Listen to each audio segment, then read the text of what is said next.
Mahal, ang sakit. Huwag kang matakot, mahal. Malapit na tayo sa ospital. Ikaw at ang anak natin. Walang mangyayaring masama sa inyo. Habang nandito ka, hindi ako natatakot. Mahal, yung mga paborito mong pagkain, binili ko na lahat. Ipagluluto kita na masarap na hapunan. Ayan, ganyan dapat. Para sa anak mong babae, grabing effort ang ginawa mo. Sa susunod, dapat lagi kang mabait sa amin. Siyempre naman.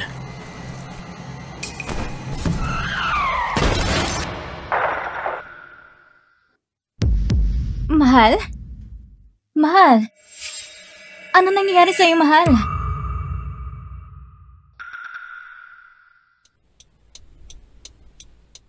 Anong nangyayari? Mr. Pei, parang may nasagasaan ako. Pero siyang tumawid sa red light. Hindi ko kasalanan to, ha? Mahal, parang pumutok ng panubigan ko. Sobrang sakit ng tiyan ko. Wala nang oras. Ikaw nang bahala dito. Ako na magdadala kay Liuling sa ospital. Sige.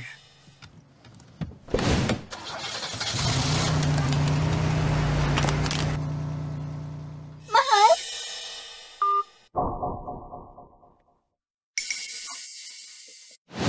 Mahal! Malapit na tayo, mahal! Nandito lang ako.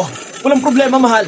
Kumapit ka lang, mahal. Kaya mo yan. Malapit na tayo. Magiging maayos ang lahat. Mag-relax ka lang, mahal. Diyan lang muna kayo sa labas, sir. Mahal! Nandito lang ako. Mag-relax ka lang.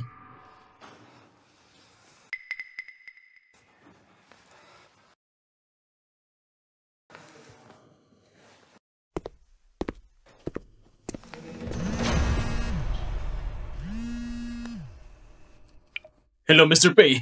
Patay na yung taong tumawid sa red light kanina. Yung asawa niya nag-iingay dito. Narinig niyo naman, sila naman ang lumabag sa batas. Ano bang karapatan nila mag-iskandalo dito? Sabihin mo sa kanila, kung may mangyari kay Liuling at sa bata, pananagutan nila yon. Hindi ko sila palalagpasin. Opo.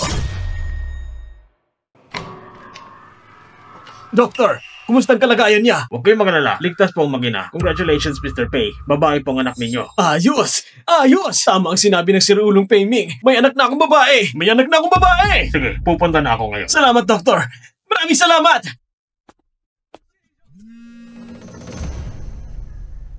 Dahil ligtas si Liuling at ang bata, hindi ko na lang palalakihin ang gulo. Bigyan mo ng 500,000 ang asawa niya. Ituturing na lang natin iyon bilang pag-iipon ko ng kabutihang loob para sa bagong silang kong anak. Opo, opo.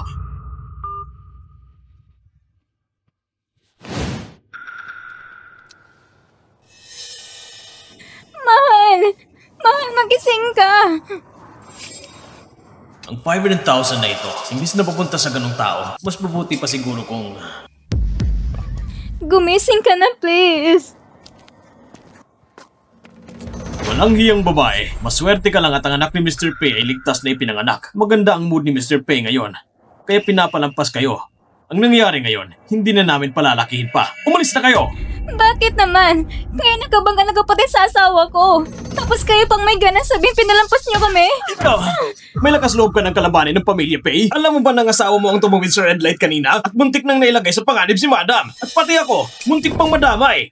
Pinapalampas na nga kita. Dapat magpasalamat ka. Anong ginagawa mo? Huwag mong hawakan ng asawa ko!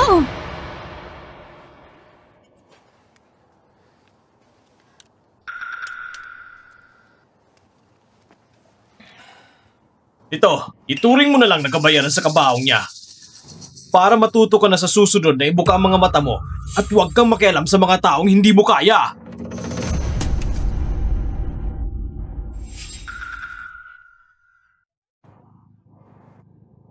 Ang anak ng pamilya Pei, kakapanganak pa lang ay milyones na agad ang halaga. Samantalang ang anak mo, mahirap at pangit. Wala pang ama. Totoo nga, iisa lang ang kapanganakan, magkaiba ang kapalaran.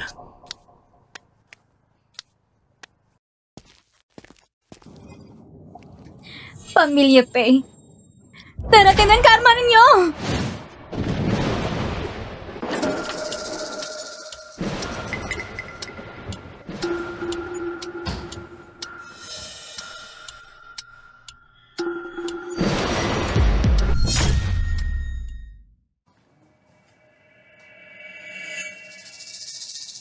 Bakit pa kasi pag mayam at makapangyarihan, akala niyo kayo nang higit sa lahat?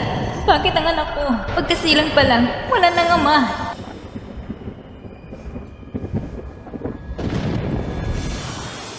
Huwag mo akong sisihin. Sisihin mo ang sarili mo at ang pamilya niyong Faye. Anak ko! Nawawala ang anak ko! Doktor, sigurado ba ko hindi kayo nagkamali sa pagsusuri? Ako, paano kung magkakaroon ng bone cancer? Napakababa ng posibilidad na mali ang resulta at ang kondisyon mo ay delikado na. Kailangan mo agad maoperahan. Magkano po kayo ang kailangan sa operasyon? Sa pinakamababang halaga, hindi bababa sa 500,000. Hindi bababa sa 500,000? Iha, mas mabuting sabihin mo na agad sa pamilya mo. Ang ganitong uri ng sakit, hindi pwedeng ipagpaliban. Doktor, pwede po ba na bigyan niyo muna ako ng gamot? Hintayin niyo muna ako makaipon ng pera bago magpa-opera. Sige.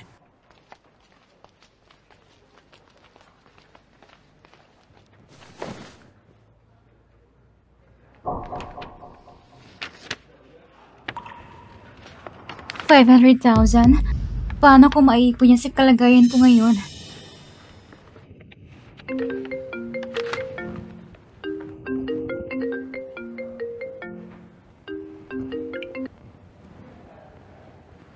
Young Master, meron akong... Bakit ka umiiyak? Ngayon ang araw na nahanap ang kapatid kong babae. Ganyan ba ang pakikitungo mo? Ganyan ka na lang ba kadeterminado na agawin ang lugar ng kapatid ko? Si Miss... Nahanap na siya. Oo. Gusto ka niya makita. Kahit nasan ka man ngayon, agad-agad ka nung bumalik sa pamilya Pei.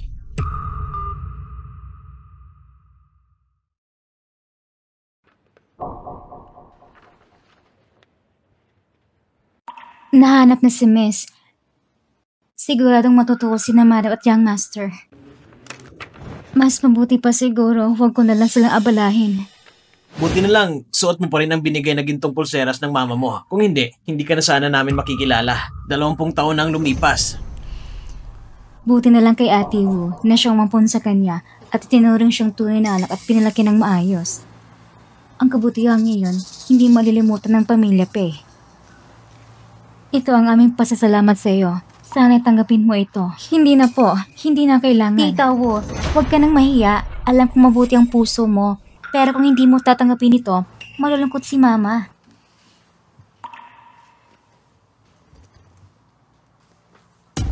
Tanggapin mo ng maluwag.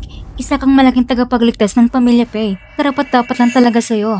Mama, iyong piano ba na yun? Iyon po ba yun? Narinig ko po kasi na isa kayong sikat na pianist. Hindi sa akin yun. Para sa kapatid mo yan. Iyon ay bili ng papa mo para sa kanya. Kung hindi ka lang sana nawala noon, dapat sa iyo talaga ang piano na yan. Si Pacey lang naman ang magnanakaw ng mga gamit mo. Ni hindi ko alam bakit sobrang bait ni Papa sa kanya. Bakit ka ganyan magsalita? Si Xiaoxi ay kapatid mo rin. Hindi ko siya kapatid! Isa siyang anak sa labas! Kung hindi dahil sa kanya, hindi sana nawala sa atin ng kapatid ko! Sa totoo lang, pinaghihinalaan ko na ang kumuha sa kanya noon. Ang mga magulang ni Pacey, para ipalit ang sarili nilang anak at bigyan ng marangyang buhay. Kung ano ang puno, siya rin ang bunga. Talagang bulok ng ugali ni Pacey. Anong kabutihan ang aasahan sa kanya? Nandyan ka na pero ayaw mong pumasok. Gusto mo pa bang sunduin kita? Young Master, Tito Pei, Madam.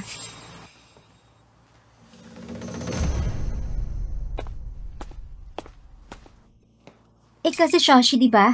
Ako si Kangol. Huwag mo nang dibdibin ang sinabi ng kuya ko kanina. Miss, ayos ka lang ba? Anak ko, nasaktan ka ba?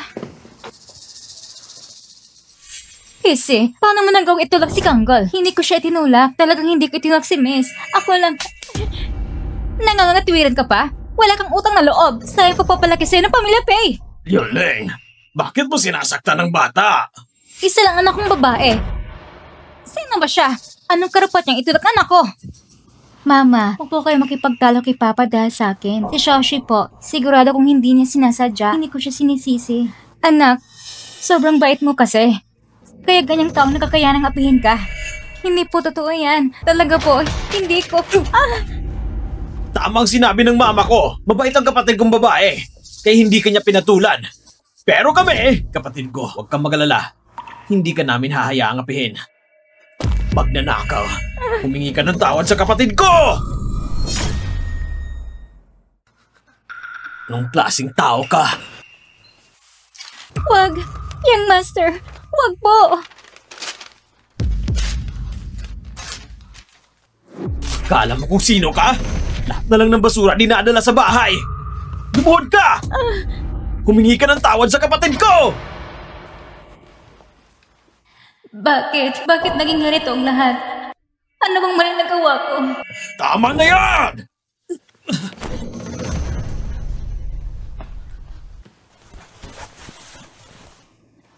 Sumusobra ka na! Tapos na ang usapang ito! Malapit na ang handaan para kay Kangol. Ipapakilala ko siya sa publiko. Busy ako. Huwag mo akong istorbohin. Pemeng, makinig ka sa papa mo. Kangol, halika muna. May gusto kong sabihin sa'yo.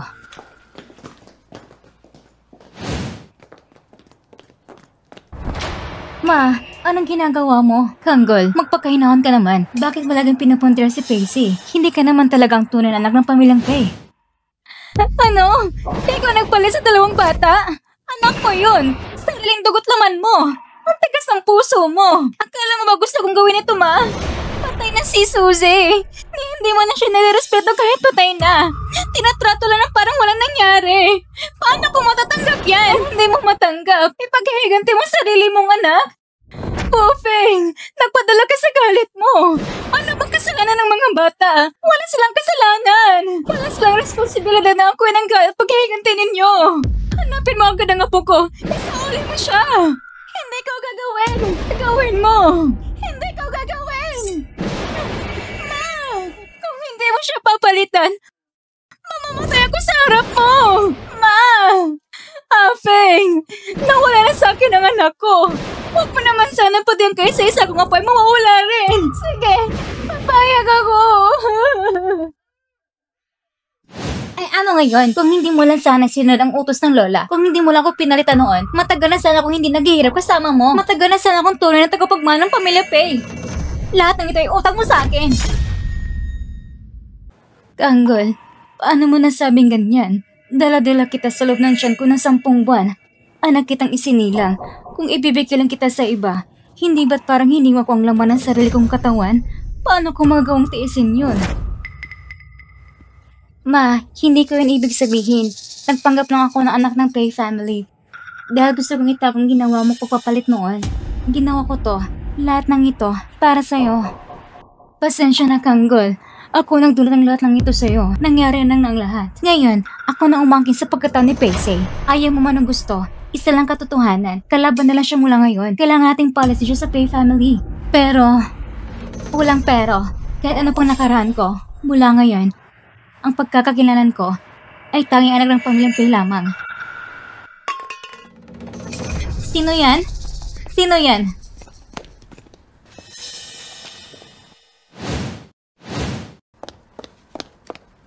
Anong nangyari? Wala naman.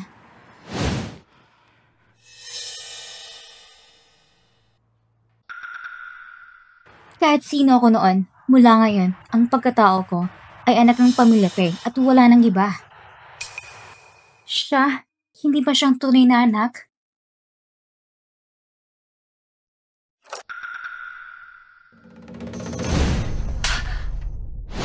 Dalawampung taon siyang hinahanap ng Gina. Paano kung ako'y nagkamali? Lahat ng pag-asa ng Gina ay mawawala. Kung totoo man yun, gaano kaya siya masasaktan?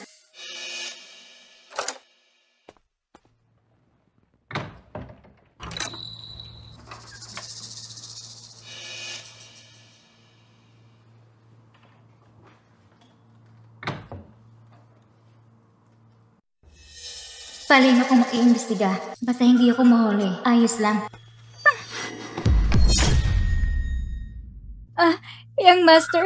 Pacey, anong ginagawa mo sa kwarto ni Kangol at mukhang palihim ka pa? Nagnanakaw ka ba? Ako?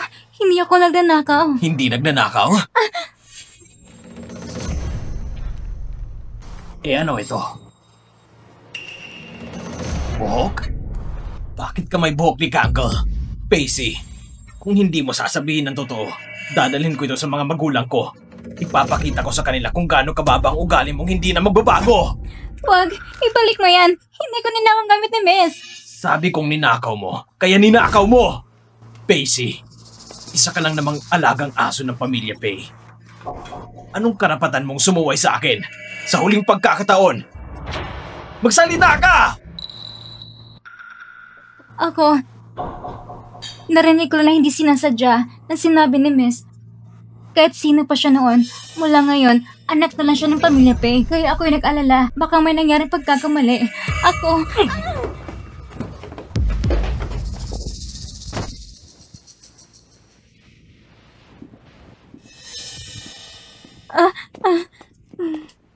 Pacey, 2 taon mong tinamasa ang buhay na para kay Kangol.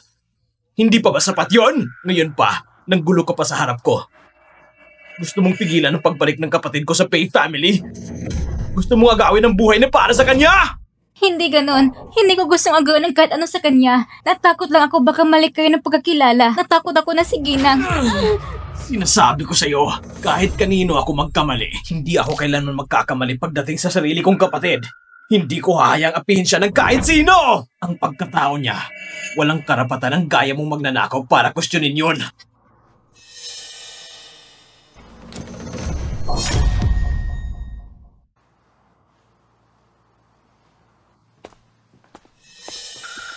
Peiming! Anong ginagawa mo? Xiaoxi, bumangon ka. Xiaoxi, ayos ka lang ba? Ganyan ka ba maging kuya? Yung mga kamay na ginagamit ni Xiaoxi sa pagtugtog ng piano, paano mo nagawang saktan siya? Hindi ko siya kapatid. Kung hindi lang niya inagaw mga bagay ni Kangla, hindi ko na siya papansinin. Anong ibig mong sabihin? Ninakaw niya ang buhok ng kapatid ko. Gusto niyang gumawa ng huwad na ebidensya para pagdudahan natin na hindi tunay na anak si Kangla ng pamilyang Pei. Hindi ganon. Narinig ko na di sinasadyang usapan ni na Miss at ni Tiyang Wu. Nabahala lang ako kaya ko lang... Nandito na ang ebidensya! Gusto mo pa rin magpalusot? Pa, dapat turuan siya ng leksyon. Ang bagay na ito, ako nang bahala. Pero ngayong araw, sumusobra ka na. Ngayon din, humingi ka ng tawad kay Xiaoxi. Pa, mas pipiliin mong paniwalaan ang isang tagalabas kaysa paniwalaan ang sinasabi ko? Ganun ba? Peiming! Sa mga nakaraang araw, masyado yata kitang pinalaya! Gusto mo akong humingi ng tawad? Hindi maaari! Ikaw! Hindi na kailangan, Tito. Ako, ayos lang ako. Pacey, tigilan mo ng pag-aarte mo! Nagkakainis ka! Sinasabihan na kita, huwag mong lapitan ang kapatid ko! Kung hindi, hindi kita palalampasin!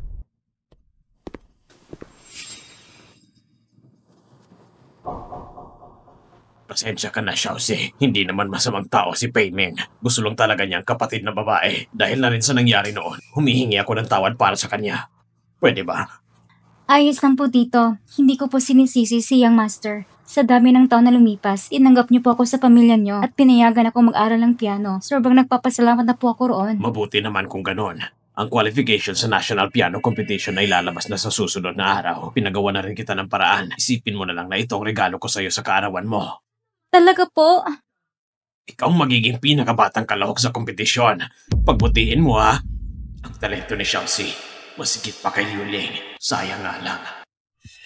Kung sasabihin ko lang sana kay Tito ang tungkol sa sakit ko, maintindihan niya kaya? Tito, ang totoo po. Papa? Ang totoo po. Papa? Papa, pumili si Mama ng maraming magagandang gown para sa akin. Hindi ko na alam alin ang pipiliin ko. Tulungan mo naman akong pumili. Sige, tutulungan kita. Papa, ang pinakapaborito ko yung itim na gown. Gusto mo rin yun, di ba? Hindi ba't ang mga babae karaniwan ang gusto ay pula at rosas? Bakit gusto mo ang itim? Ang premise sa piano competition ay 500,000. Basta manalo ako, makakabuo na ako ng pambayad sa operasyon. Hindi ko na kailangan abalain si Tito. Sa totoo lang, pinatira niya na ako ng maraming taon.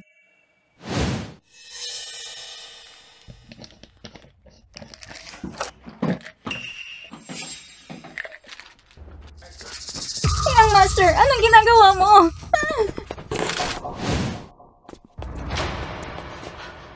Ngayon ay birthday party ni Kangla.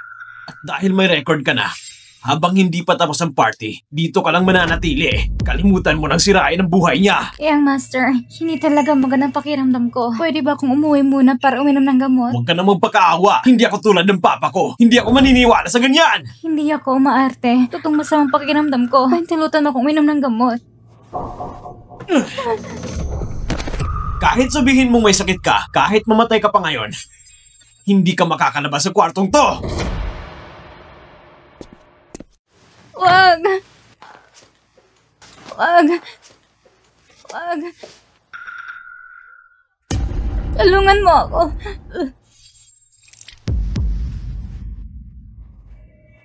Ako, totoo, mamamatay talaga ako.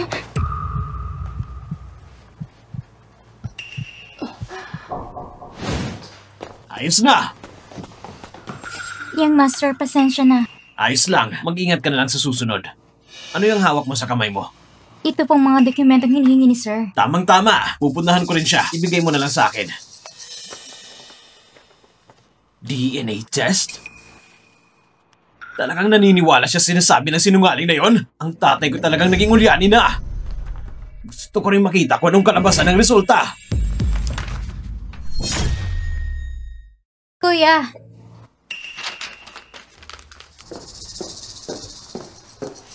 Ang bagal mo naman. Nagsimula na ang party. Tingnan mo, itong pinili ni Papa para sa akin. Maganda ba? Maganda. Kahit paano isuot mo, maganda ka pa rin. Sige na, bumaba na tayo. Tara.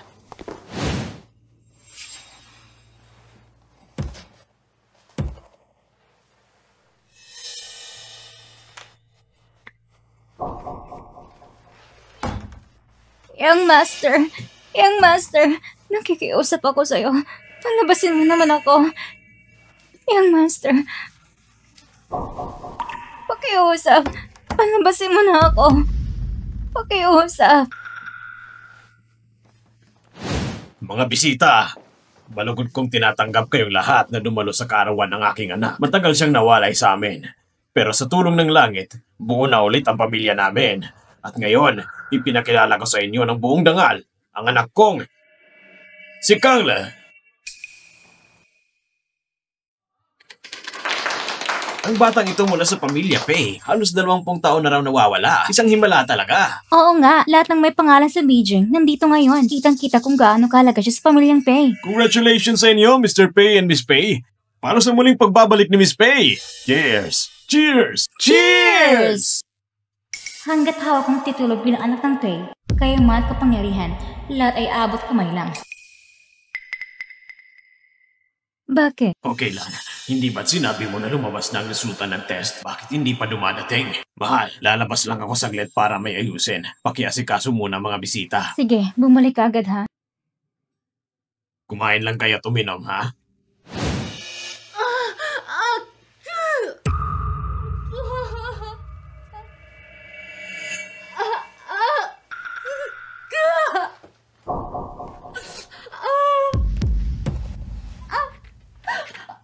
Padaan po! Padaan po!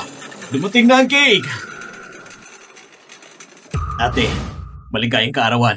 Maligayang kaarawan!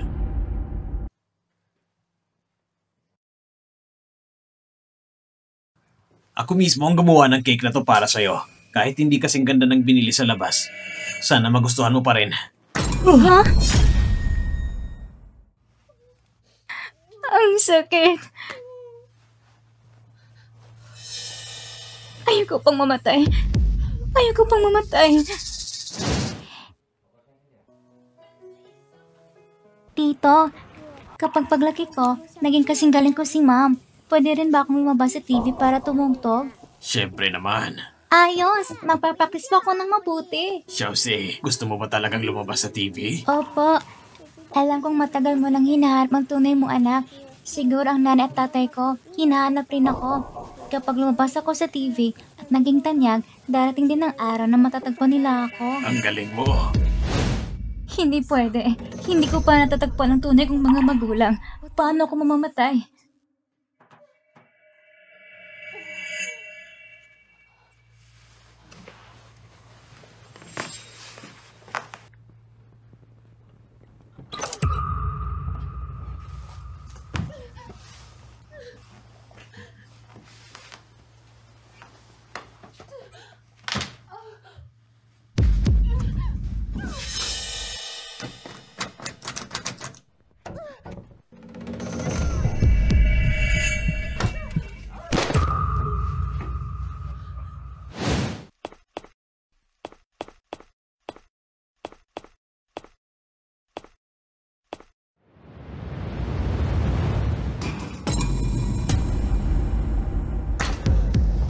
yan? Naaalala ko noon, ang anak ng Pamilya Pei, parang napalit yata. Baka naman siya yung muntik na maging anak ng Pamilya Pei. Pacey! Sinira mo ang unang regalong inihanda ko para sa kapatid ko! Alam mo ba kung gaano kahirap ang paggawa sa cake na yon? Ngayon, wasak na ang lahat dahil sa'yo! Pasensya na. Ako ang mababayad. Bayaran? Anong ipambabayad mo? Nagbayad ako para maturuan ng isang 5-star na chef na umabot ng higit 1,000,000! Mababayaran mo ba yon? Ano? 1,000,000! Sinasabi ko sa'yo, hindi mo basta-basta palalagpasin to. Hindi mo kayang bayaran? Ipalit mo na lang ang ibang bagay! Halimbawa, ang buhay mo! Ako! Tulong!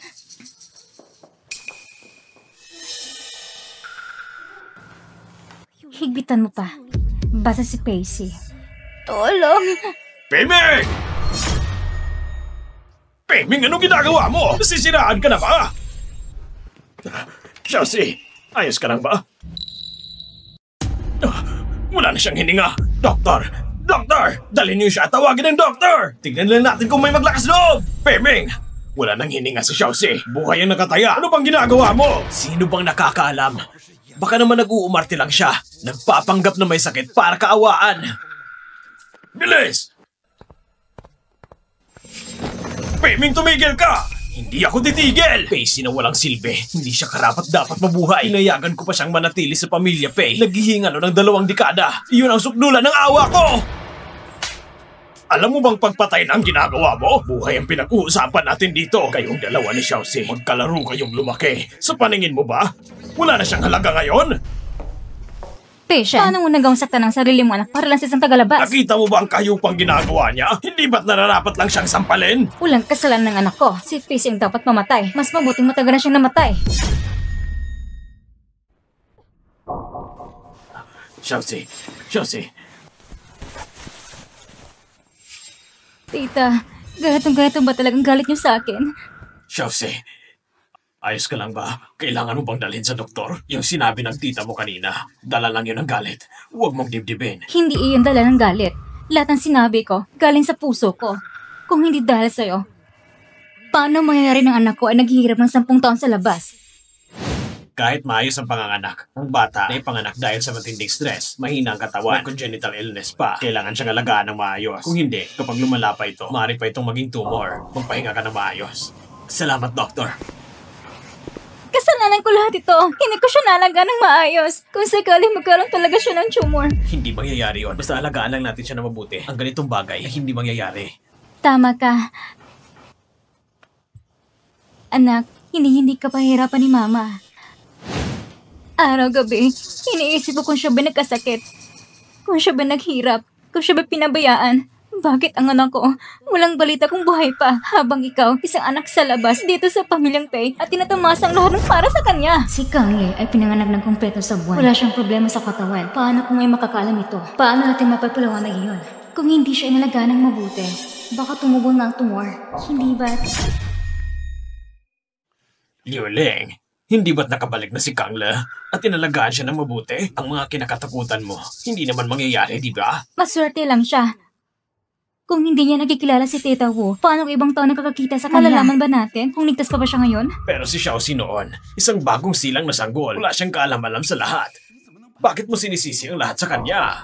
Eh kanina ko isisisi. Ano ngayon? Kailangan ba magkasakit muna ng malalang anak ko para lang magkaroon ko ng dahilan para gumuyan siya? Tita, ang ibig niyo bang sabihin, magkakaroon ng cancer ang anak ninyo? Ganun ba? Bakit? Gusto mong sabihin na ikaw ang may sakit? Oo. Tita, ako... Puro kasinungaling sinasabi mo. Anong mangyayari sa anak ko? Gagayahin mo rin ba? PC. Ang kapal mo talaga. Hindi totoo yan. Tita, hindi ako nagkukunwari. Ay ano ngayon? Kahit patutungang may cancer ka. Yan na dahil kinuha mo ang buhay ng anak ko. Yan ang karma mo. Yan ang parusa mo. Ako... Pacey, kung kaya mong ipakita ang resulta ng pagsusuri mula sa ospital, pwede kaming maniwala sa'yo. O ano, may lakas ka ba ng loob? Ako? Yung medical record ko, sinira mo na dati pa. Pero hindi talaga ako nagsisinungaling. Ako lang naman to. Tingnan nyo! Kita nyo? Isa siyang babae na sinungaling. Para lang mapalitan ang kapatid ko, lahat ay gagawin mo kahit gaano kababa. Hindi totoo yan. Hindi ako nagsisinungaling. Hindi halata. Bata pa pero ang taras ng isip. Oo nga naman, si President Payne na kilala sa karangalan, naloko rin niya ni hindi niya pinanigan ang tunay na anak. Talagang bihis sa paninilang. Hindi ako nagsisinungaling. Totoo nga na may cancer ako. Anong nangyari sa'yo? Bakit ka nagsusuka ng dugo? Doctor! President Pay, nagsusuka siya ng dugo. Tingnan mo agad anong nangyayari. Tingnan niyo pa! Yan lang yan. Ang totoo niyang pagkatao ay nabunyag na sa harap ng lahat. Nabigla lang siya kaya siya nagsuka ng dugo. Hindi naman mamamatay yan. Tingin-tingin pa kayo dyan. Miming! Huwag ka makialam! Kapatid, alam kong para sa kakabuti ko lang, pero hindi ko na sinisisi si Jose. Kahit na-disturb ang birthday ko, hayang mo ng doktor na gamutin siya. Kapatid, masyado kang maawain. Kaya paulit-ulit kang pinagsasamantalaan ni Pacey. Miss Faye, huwag mo nang kawan ng taong tulad niya habang kinakawaan mo siya, lalo na lakas ang loob niya. Tama, ang handaan ngayong araw, hindi lang para ipagdiwang ang karawan ni Miss Pay, kundi para ipagdiwang din ang pagbabalik mo sa pamilya Pay. Ngayong gulot iskandalo lang ang nangyayari. Sayang talaga. Gusto ko lang mabuhay. Mali ba yun? Ni minsan, hindi ko naisip na sila ng birthday party ng dalaga. Ganito na nga ang nangyayari. Gusto mo pa rin linisin ang pangalan mo. May mata ako! Hindi ako bulag. Ang mga pakana mo, kitang-kita ko mula sa simula. Tama na, Paymay! Hindi ito ngayon ang tamang oras para pagtalunan nito. Halika, tignan mo na siya agad. Pa! Si Pacey ang sumira ng maingat nating pinananong birthday party na inihanda ng kapatid ko. Bakit mo siya kinakampihan sa lahat ng bagay? Sino ba talaga ang tunay mong anak? Baka nalaman ng amang totoo. Pa! Ibig sabihin pa dahil marunong siyang magkunwaring may sakit at tulad ni Mama may talento sa musika, kaya mo siyang ituring na parang tunay na anak? Hindi mo na ba talaga mahanap ang kaibahan ng totoo sa peke? Peming, ano bang pinagsasabi mo dyan? Hindi pa ako ulyanin! Kung ganon, bakit sa harap ng kapatid ko, pinapakita mong mahal na mahal mo siya? Nasaan na si Kangle sa puso mo? Ayos lang po. Hindi ko sinisisi si Papa. Pa, mabait lang talaga ako. Ang marunong umiyak ang siyang napapansin. Tandaan niyo po, ngayon ay sana kaarawan ng kapatid ko. Pero ngayon din ang karawan ko. Kung alam ko lang na ganito ang mangyayari, sana hinayaan ko na lang siyang mamatay sa labas. Hindi na sana siya pinayaging guluhin ng pamilya Pay at sirain ang buhay ng kapatid ko. Ginoo, ano ba talagang kasalanan ko? Ba't galit na galit ka sa akin? Ang mismong pag-iral mo, yan na ang pinakamalaking kasalanan. Peming, tama na! Ikaw... Tito, Huwag ka nang magpanggap na mabait sa harapan ko. Nakakadiri ka lang. Sinasabi ko sa'yo, kahit gaano mo pa itago, walang silbi yan. Isang hamak pa rin ang isang hamak. Kailan ay hindi magiging karapat-dapat. Ginoo, hindi ko kailanman iniisip na agawan ng pwesto si Miss. Bakit hindi mo kayang paniwalaan? Kung ganon, bakit mo ginamit ang pagkakakilala ng anak ng pamilya Pay para makasali sa pianong competition? Bakit mo ginamit ang pagkakakilala ng anak ng pamilya Pay para makasali sa pianong competition? Ang ibig mong sabihin, natanggap ng mga huradong aplikasyon mula sa Pay family? Baka may pagkakamali lang ito. Ang anak ko hindi marunong tumugtog ng piano. Pagkakamali, ang asawa niyo po mismong nag-apply. Naaprubahan ng entry niya. Sige, naintindihan ko na. Paalam. Ang piano competition na iyon, ang maaring entry lang ay galing sa isang prominenteng pamilya o sikat na tao. Ikaw na isang illegitimate at walang kakampi. Anong karapatan mong gamitin ang pangalan ng anak ng pamilya Pay? Dahil si Tito Pay ang tumulong sa akin para makakuha ng slot. Siya nag-apply para sa akin, pero hindi ko po talaga alam na ang slot pala ay para kay Miss. Hindi mo alam? Paanong hindi mo malalaman? Alam na alam mo kung anong meron ng kapatid ko. Matagal mo nang hinihintay ang pagkakataon na maaga ang lahat ng sa kanya. Hindi totoo yan.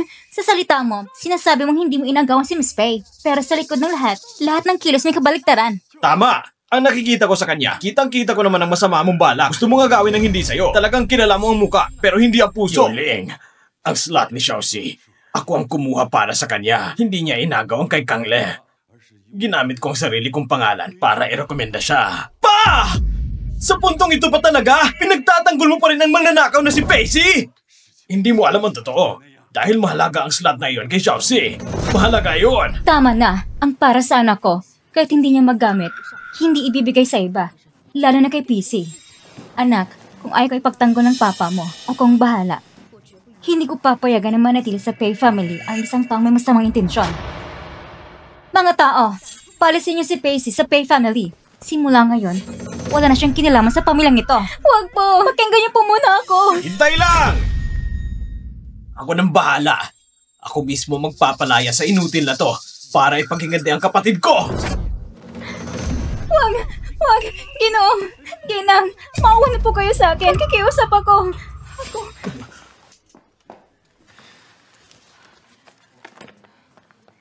DNA test? Kaninong resultang ito ng DNA test? Ma, wala lang yan. Hawak-hawak ko lang yan. Trip lang. Napakalihin mo naman. Sasabihin mo o hindi. Ma, wala naman talaga. Ito'y DNA test na ginawa para kay ate. Ma, wala akong kinalaman dito. Si Pacey ang may kakagawa nito. Pinagdudahan niya ang pagkatao ni Kangle. Kaya pinagawa niya kang papa ang DNA test. Tapos na. Malalaman na tayo. Hindi! Ayos ka, Pacey. Naglakas loob ko ipagduda ng anak ko? Hindi po ganun, tita. Wala po kong masamang intensyon. Ako, nag-alala lang ako na baka nagkamali kayo ng pagkakilala. Ayaw kong kayo masaktan. Nag-alala ka para sa akin kung interesado ka talaga sa pagkatao ni Kangle. Bakit hindi ko nalang ihayag ang resulta ng DNA test sa lahat ng bisita para matapos ng ilusyon mo?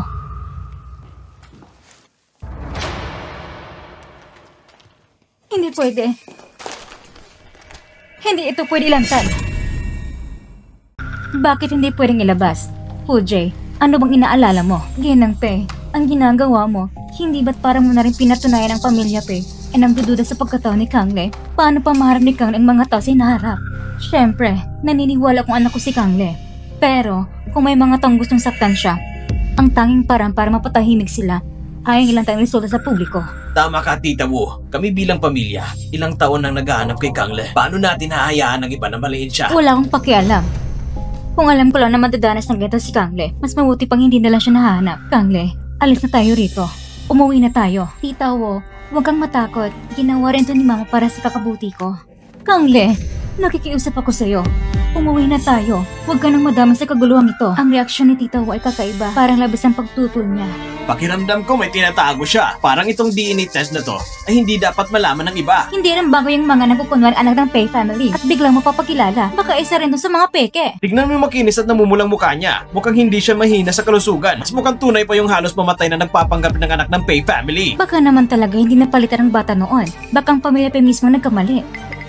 Tayo na! Tayo na! Hindi pwede! Si Kangle ang kapatid ko. Hindi mo siya pwedeng dalhin. Ako nagpalaki sa kanya. Bakit hindi pwede? Pag sinabi kong hindi pwede, hindi talaga pwede! Bitawan mo siya! Aba, totoo nga pala ito. Eh bakit pa natatakot ipakita? Baka naman kasi si Madam Pei, yung una nagpalaki kay Pei, ayaw lang mapaya anak niya sa publiko. Dahil sa ganong personal na usapin. Tama rin naman kung ako ang nasa lugar niya. Dahil lang sa isang outsider, kailangan pang patunayan sa publiko na anak ako ng sarili kong mga magulang. So ibig sabihin, ako pa rin ang kamali. Tutungong siyang anak ng Pei family.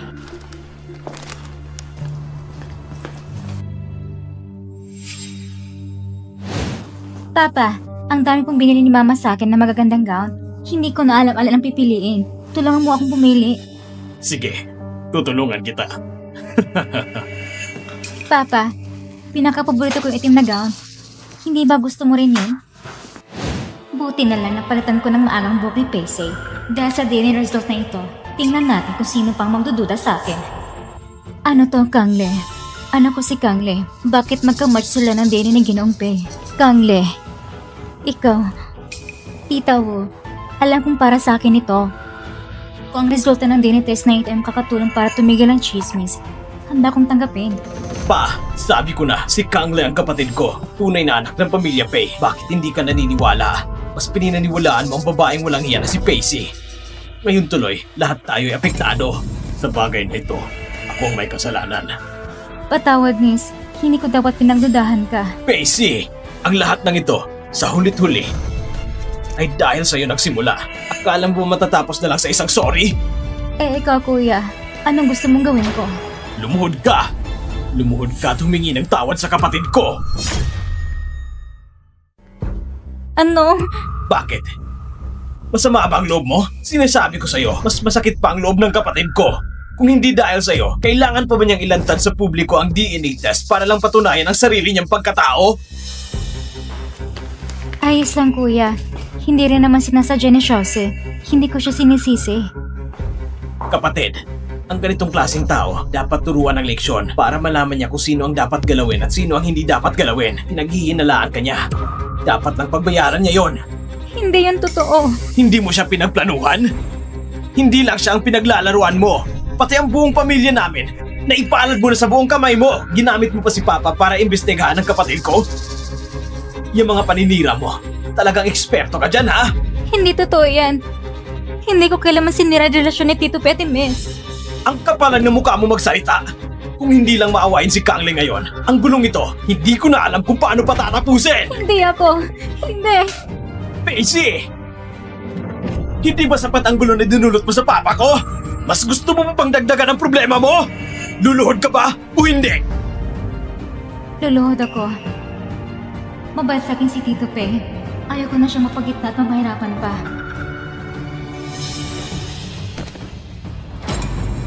Patawad, Miss.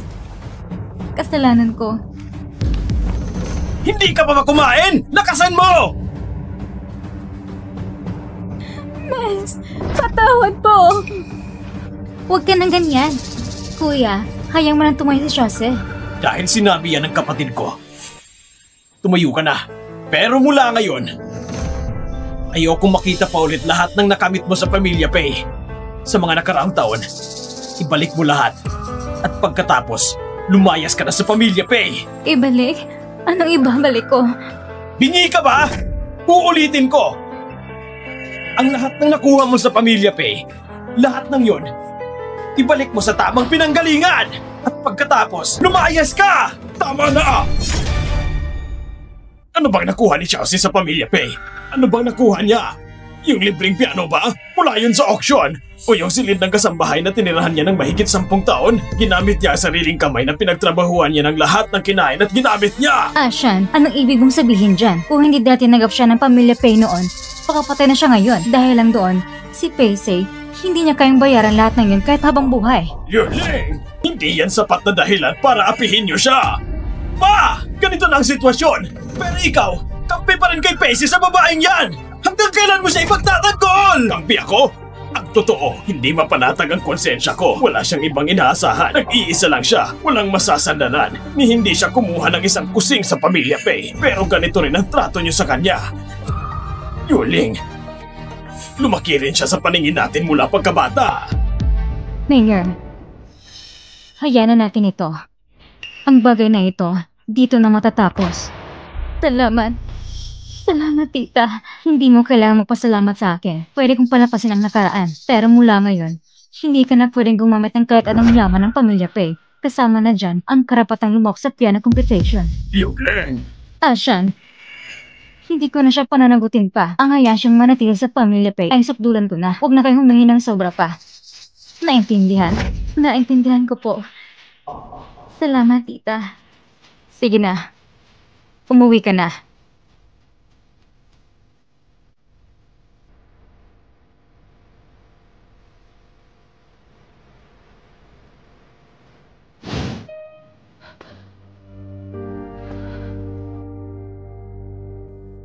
Kung hindi ako makakasali sa kompetisyon, paano ko pa makukuha ang 50,000 para sa operasyon?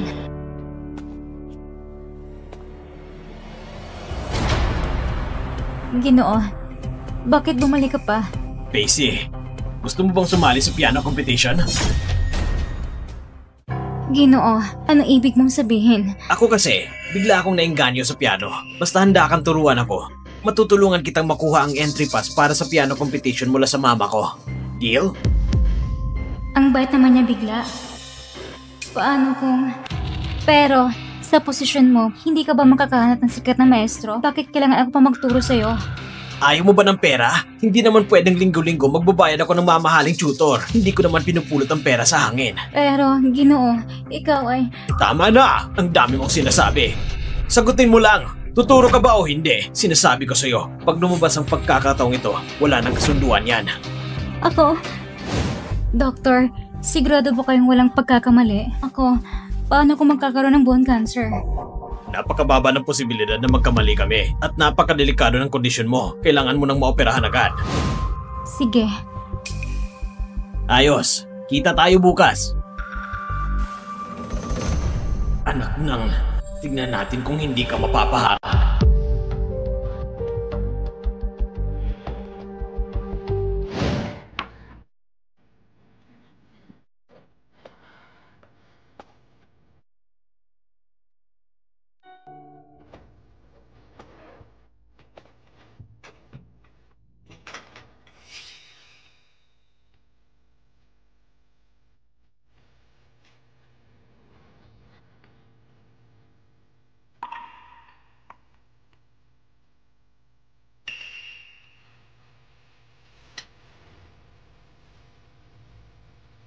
Chelsea, ako si Zhuangshan, maligayang karawan.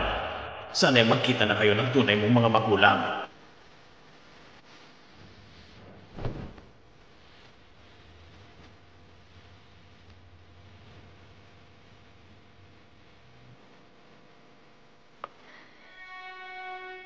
Tito Pe, salamat sa'yo.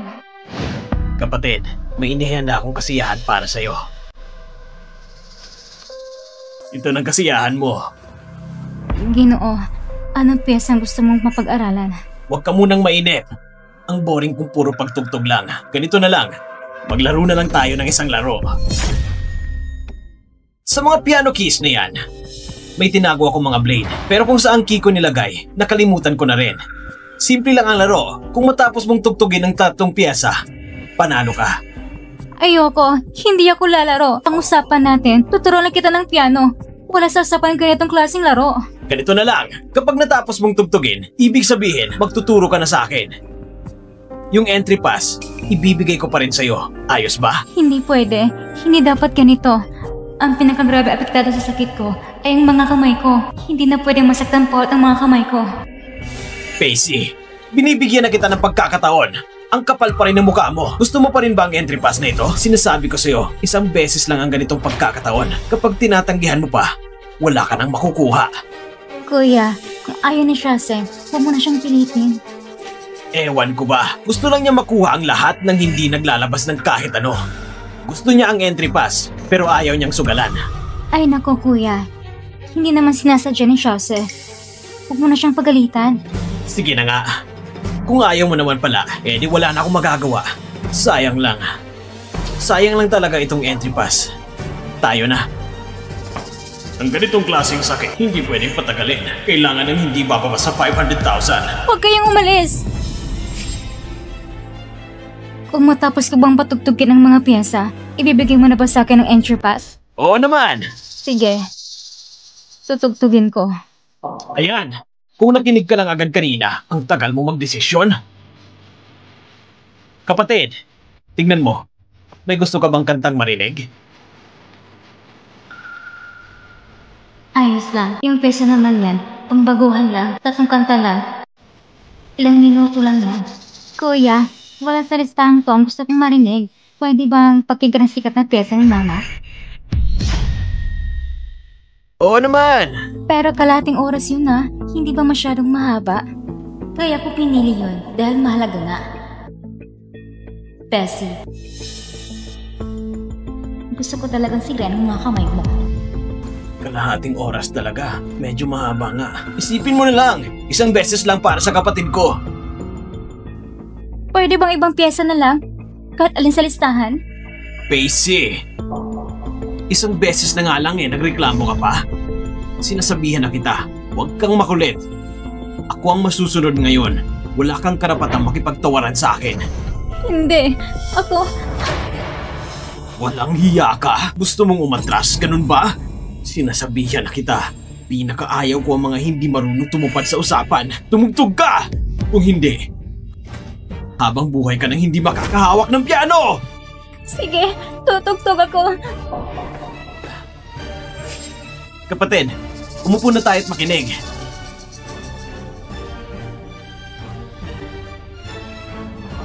Bilis! Ang bagal mo!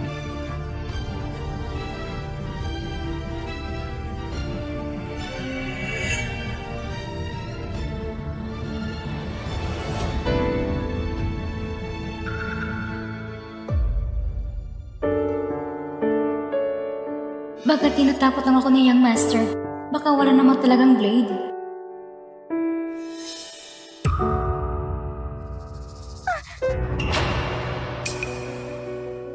Hoy!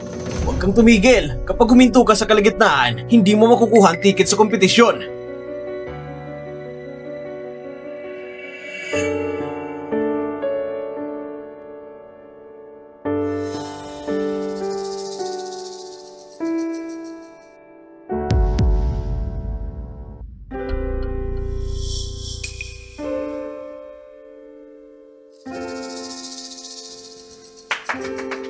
Magandang tugtog!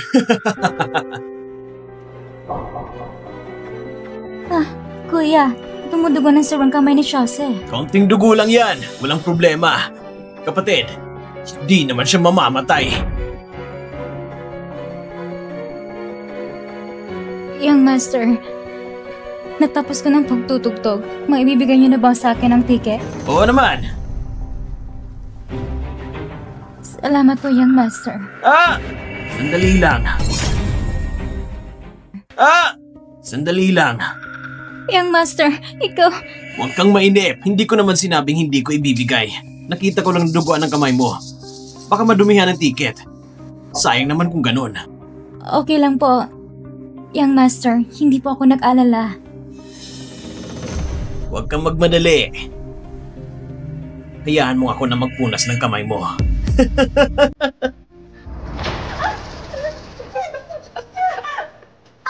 Bitawan mo ako! Bitawan mo ako! Ayos lang. Basta matigas ang ulo mo Kung ganon, itong ticket na to, huwag mo nang asahan. Young Master, ginawa ko na lang yung pinapagawa mo. Nagkikiusap ako. Ibigay mo na sa akin ang ticket. Ginawa mo na? Bakit hindi ko alam? Kanina tumugtog ako yung sikat na pyesa ni Madam. Tumugtog ka ba? Bakit parang wala ako narinig? May narinig ka ba? Bakit ganon? Nangako kayo kanina. Hindi niya pwedeng gawin to. Nagkikiusap ako.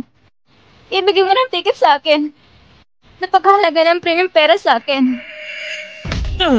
Pera rin pala ang habol mo. Kaya pala ganun kalakas ang loob mo na pag nasaan ang gamit ng kapatid ko. Hindi totoo yan. Hindi totoo yan. Lahat ng bagay sa Pamilya Pay, pati ang ticket na to, ay pag-aari ng kapatid ko. Tapos aamin ka pa na wala kang inagaw sa kanya? Hindi ganon. Gusto ko lang talagang gamitin ng premium pang papagamot. Ang totoo niyan. Ang totoo, gusto ko lang mabuhay. Gusto ko lang mahanap ang mga magulang ko.